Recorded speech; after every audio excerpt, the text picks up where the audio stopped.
On the last day of his 3-day visit to Bangladesh, which came after meetings in Buddhist-majority Myanmar, the Pope went to a home in Dhaka founded by Mother Teresa for orphans, unwed mothers and destitute elderly. Later, in a speech to an audience of around 7,000 young Catholics, Muslims and followers of other religions, the Pope spoke about welcoming and accepting those who act and think differently than ourselves. When a people, a religion or a society turns into a little world, they lose the best that they have and plunge into a self-righteous mentality of I am good and you are bad, Francis said at the Notre Dame College, founded by Catholic priests.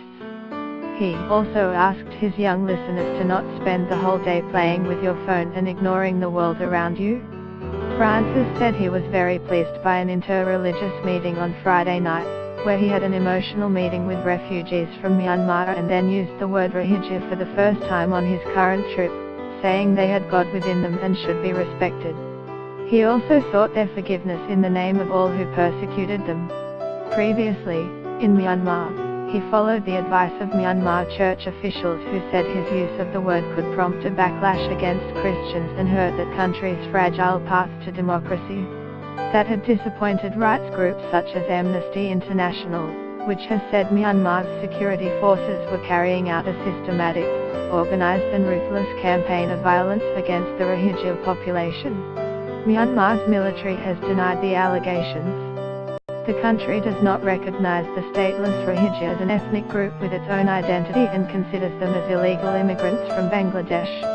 Mother Teresa, who started the Missionaries of Charity to serve the poorest of the poor, opened the Dhaka home in the early 1970s to look after Bengali women who became pregnant as a result of rape by Pakistani soldiers during the War of Independence. The Pope made an impromptu address to nuns and priests at the home during which he praised Bangladesh, a Muslim-majority country where Catholics make up less than 1% of its around 169 million people, for having what he called some of the best inter-religious relations in the world. His words of appreciation have been welcomed by Bangladesh, which was already home to around 400,000 Rohingya Muslims before nearly 625,000 more came since August after the Myanmar army launched an offensive in response to attacks on security posts by Rohingya militants.